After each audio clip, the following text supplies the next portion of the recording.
श्रीविद्यां जगतां धात्रीं सर्गस्थितिलयेश्वरीं नमामि ललितां नित्यां महात्रिपुरसुन्दरीं। ॐ श्रीमात्रे नमः। ఓం శ్రీ లలితాంబికాయై నమః. అమృతాత్మస్వరూపులైన మీ అందరికీ మీ తల్లి అవ్యాజ్యమైనటువంటి మాతృప్రేమను అందిస్తూ శ్రీ లలితాంబిక రహస్యనామ సహస్రాలలో అగ్రగణ్య అన్నటువంటి నామం 4 బీజమంత్రాలు కలిగినటువంటి పవిత్రమైనటువంటి ఈ నామం. అగ్రము అనగా అన్నిటికంటే ఉత్తమోత్తమైనటువంటి స్థానంలో ఉన్నటువంటిది, శ్రేష్టమైనటువంటిది. ఇక ఆ దివ్యత్వానికి ఆవల ఏది లేనటువంటిది, అన్నింటికంటే ముందు ఉన్నటువంటిది, సర్వోత్కృష్టమైనటువంటిది, శాశ్వతమైనటువంటిది. ఇలాగా అగ్రగణ్య అన్నటువంటి నామానికి అనేక అర్థాలు చెప్పుకోవచ్చు. పాతంజలి యోగ సూత్రాలలో ఒక చక్కని న్యాయం చెప్తారు. కూప ఖనన న్యాయము అంటారు దానిని. అంటే కూప ఖననము అంటే బావిని త్రవ్వడం అని అర్థం అన్నమాట. ఒక వ్యక్తి బావిని తవ్వుతూ వెళ్తుంటాడు. చాలా పెద్ద కన్ను పెట్టి భూమికి బావిని తవ్వుకుంటూ చాలా దూరం లోపలికి వెళ్ళాడు. అది ఎండాకాలం కనుక బాగా వేడిగా ఉన్నది, భూమి కాలిపోతూ ఉన్నది. ఎంత తవ్వినప్పటికీ కూడా త్వరగా జలాలు లభ్యం కావటం లేదు. అతడి చేతులన్నీ కూడా బాగా ఎర్రగా బొబ్బలెక్కిపోయాయి. అంతేకాదు స్వేదంతో శరీరం నిండిపోయింది. ఆ మట్టి అంతా శరీరం అంతా అంటుకొని బాగా మురికి పట్టిపోయాడు. అయినా కూడా అతడు తన పట్టుదల వదలకుండా ఆ భూమిని అలాగే త్రవ్వుకుంటూ చాలా కాలం గడిచిన తర్వాత ఆ భూమిలో కొంత తడి కనిపించింది. అతడు మిక్కిలి ఉత్సాహంతో ఆ తడి కనిపించిన ప్రాంతంలో ఇంకా వేగంగా ఉత్సాహంగా తవ్వడం ప్రారంభించాడు. అక్కడ అద్భుతమైనటువంటి జలధారలు పైకి ఉబికి వచ్చాయి. అతడి ఆనందం వర్ణనాతీతమైనటువంటి ఆనందాన్ని అనుభవించాడు. లలితా సహస్రనామాలు పారాయణం చేస్తూ వెళ్ళగా ఎక్కడికి వెళ్తుంటాము? నీ లోపలికి నువ్వు వెళుతూ ఉంటావు. నీ లోపలికి నీవు వెళుతూ ఉంటావు. ఎన్నో కోట్ల జన్మలు లెక్క పెట్టడానికి సాధ్యంగానన్ని కోట్ల జన్మలలో చాలా ఆశాపాశాలతో, అనేక బంధనాలతో, అనేక మమకారాలతో మానవ జీవితం అలాగా బంధనాలతో నిండిపోయి ఉన్నది.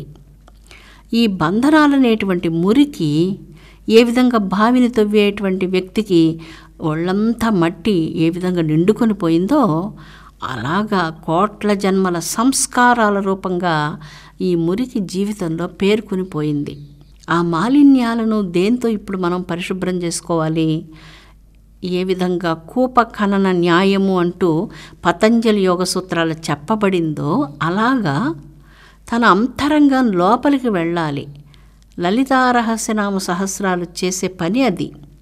లోపలికి అంతరంగం లోపలికి వెళుతూ ఉండగా అక్కడ జ్ఞానగంగా అనేటువంటి అమృత జలం లభిస్తుంది. ఇన్ని కోట్ల జన్మలుగా ఏ మాలిన్యాలతో అయితే కష్టపడుతూ ఉన్నామో, ఏ అహంకార మమకారాలతో బాధపడుతూ ఉన్నదో మానవ జీవి, ఆ కష్టాలు, ఆ కర్మలు, ఆ మాలిన్యాలన్నీ కూడా ఈ జ్ఞానామృతంతో, ఈ తత్వామృతంతో పరిపూర్ణంగా పవిత్రీకరించబడుతుంది. జీవి పవిత్రీకరించబడతాడు. తాను కేవలం ఈ ఒక శరీరం మాత్రమే కాదు అన్నటువంటి పరిపూర్ణ సత్యం అతనికి అనుభవం అవుతుంది. అలాంటి అనుభవాన్ని ఇచ్చేటువంటి నామాలు శ్రీ లలితాంబిక రహస్యనామ సహస్రాలు. అందుకనే ఈ నామాలు మంత్రతత్వాలతో నిండి ఉన్నటువంటి నామాలు. ఏ స్తోత్రాలైనా సరే మీరు పారాయణం చేసేటప్పుడు ఆ స్తోత్ర తరంగాలు వాతావరణాన్నంతటినీ చాలా శక్తివంతం చేసి ఆ గృహంలో నకారాత్మక శక్తులన్నిటిని కూడా నశింపజేస్తూ ఉంటాయి. అందువలన ఈ లలితా రహస్యనామ సహస్రాల పారాయణం చాలా అద్భుతమైనటువంటి మహాభావనా శక్తిని, సంకల్ప శక్తిని, ఆత్మసిద్ధిని ప్రసాదింపచేసేటువంటి నామాలు. ఇవి సర్వసాధారణమైనటువంటి నామాలు కానే కావు. ఎన్ని యజ్ఞాలు చేసినా, ఎన్ని యాత్రలు చేసినా, ఎన్ని పూజలు చేసినా మానవ జీవితానికి ఒక అద్భుత పరిమళం కావాలి. ప్రధానంగా భారతదేశంలో జన్మించినటువంటి భక్తులుగా ఈ దేశంలో ఉన్నటువంటి భక్తులకు భక్తి చాలా అత్యవసరమైంది. దాంతోపాటు తాత్వికమైనటువంటి పరిమళం కావాలి. అందుకని తాత్విక పరిమళం కావాలి అంటే కొన్ని వదిలి రావాలి అంటూ ఎప్పుడైనా మీరు తీర్థయాత్రలకు వెళ్ళినప్పుడు మీరు అక్కడ కొన్ని వర్జించి రండి అని చెప్తారు. ఏదైనా ఒక విషయాన్ని విడిచిపెట్టేసి రావాలి అని కోరుతారు. కాశీకి వెళ్ళాము, కాకరకాయ వదిలిపెట్టాము, వంకాయ వదిలిపెట్టాము, ఇలాగ చెప్తూ ఉంటారు. కానీ కాశీకి, పవిత్రమైనటువంటి కాశీకో, కైలాసానికో, మానసరోవరానికో ఇలాగ ఏదో ఒక పుణ్యక్షేత్రానికి వెళ్ళినప్పుడు కాకరకాయలు, వంకాయలు విడిచిపెట్టడం కాకుండా విడిచిపెట్టవలసినటువంటి ఒక అద్భుతమైన విషయాన్ని గురించి భగవద్గీత చెప్తుంది. కామ సంకల్పవర్జితాః. ఏది విడిచిపెట్టాలి అంటే సమస్తములైనటువంటి ప్రాపంచిక అనురాగాలు, విపరీతమైనటువంటి ఆసక్తులు, వాటి మీద విపరీతమైన వ్యామోహాలు, వాటిని విడిచిపెట్టాలి అని చెప్పబడుతుంది.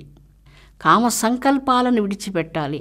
అలాంటి సంకల్పాలను ఏనాడైతే మానవుడు విడిచిపెడతాడో అతనికి తత్వోపదేశాన్ని జగదంబ అనుగ్రహిస్తుంది. జ్ఞానగంగలో స్నానం చేస్తాడు. ఎన్నో వేదమంత్రాలు ఉన్నవి.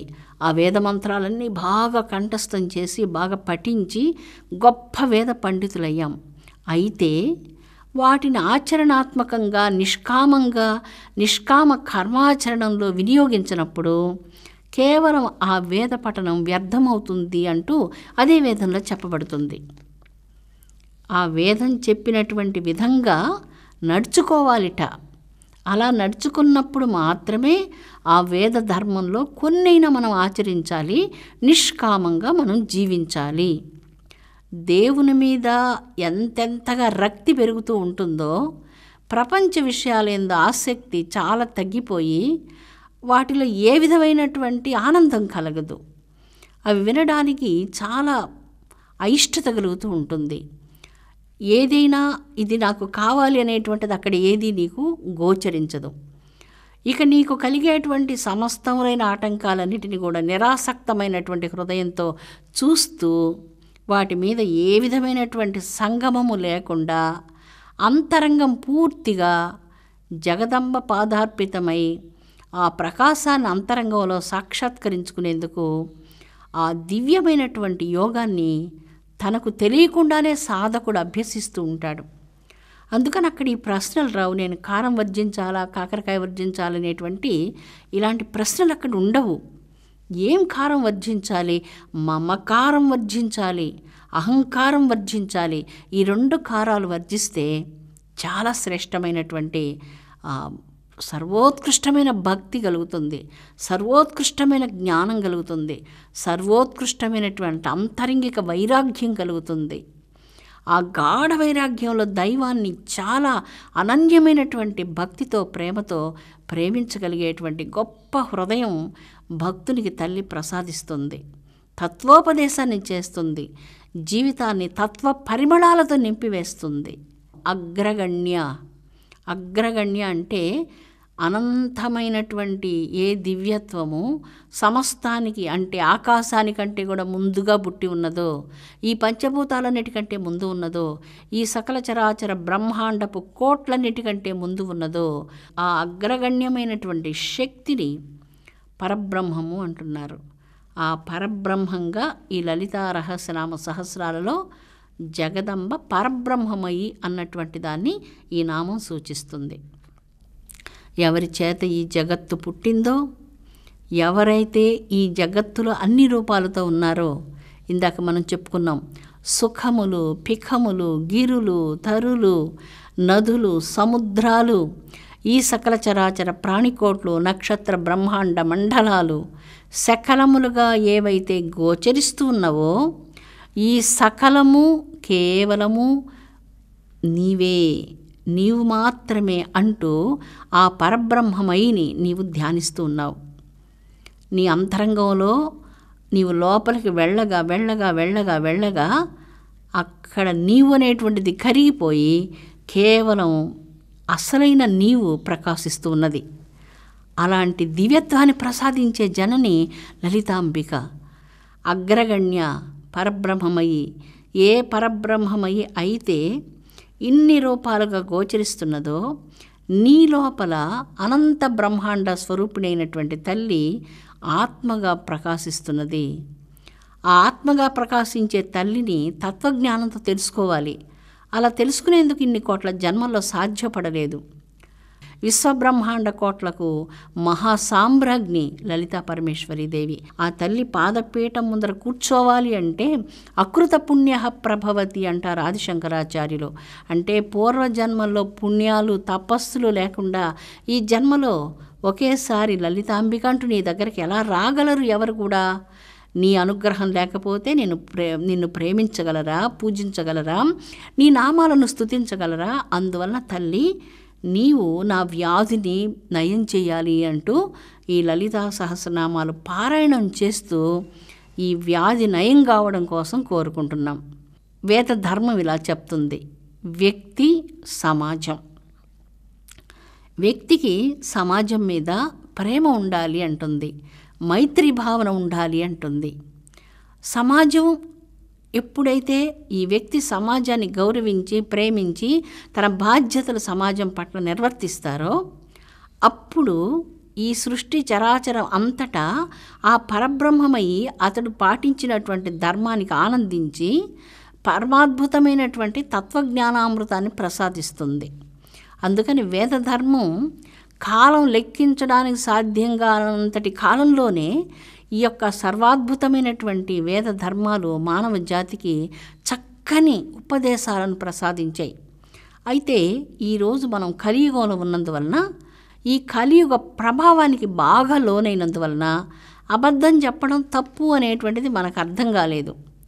నటించడం, మోసం చేయడం, తప్పులు చేయడం, ఇక అన్ని రకాలైనటువంటివి, న్యాయం తప్పిపోవడం, ఇవన్నీ తప్పులు అని మనిషికి అనిపించదు. మామూలుగానే ఉన్నది. అది మంచినీళ్ళు త్రాగినంత సులభంగా ఉన్నది. ఎందువలనంటే కలియుగ ప్రభావానికి మనిషి బాగా లోనైపోయాడు. ఆ ప్రభావానికి లోను కాకుండా రక్షించేటువంటిది అగ్రగణ్య అయినటువంటి జగన్మాత.